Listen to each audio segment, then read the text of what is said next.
حضرت ادم سے پہلے کی دنیا کے بارے میں اہم نکات۔ ایک، زمین کی تخلیق۔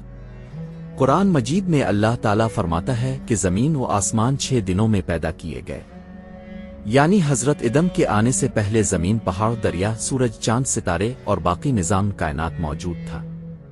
2، جنات کی موجودگی۔ مفسرین کے مطابق حضرت ادم سے پہلے زمین پر جنات آباد تھے۔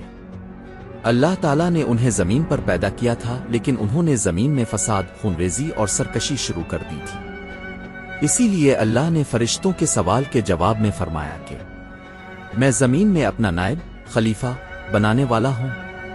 البقرہ 30۔ یعنی جنات کی بدمالیوں کے بعد انسان کو خلیفہ مقرر کیا گیا۔ فرشتوں کا تذکرہ۔ فرشتے تو حضرت ادم سے بھی پہلے تخلیق ہو چکے تھے، وہ اللہ کی عبادت اور تسبیح کرتے تھے۔ 4، زمین کی صورتحال۔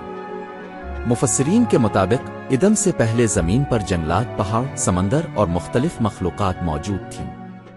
کچھ مخلوقات وقت کے ساتھ ختم کر دی گئیں اور کچھ باقی رہیں۔ 5، علماء کی رائے۔ بعض علماء کا کہنا ہے کہ جنات سے پہلے بھی مختلف اقسام کی مخلوقات زمین پر آباد ہوئیں، مگر ان کے بارے میں زیادہ واضح معلومات نہیں ملتی۔ خلاصہ، حضرت ادم سے پہلے دنیا خالی نہیں تھی۔ اس وقت زمین پر جنات اور دیگر مخلوقات موجود تھیں۔ اللہ تعالیٰ نے جب حضرت ادم کو بنایا تو انہیں اشرف المخلوقات اور زمین پر اپنا خلیفہ مقرر کیا۔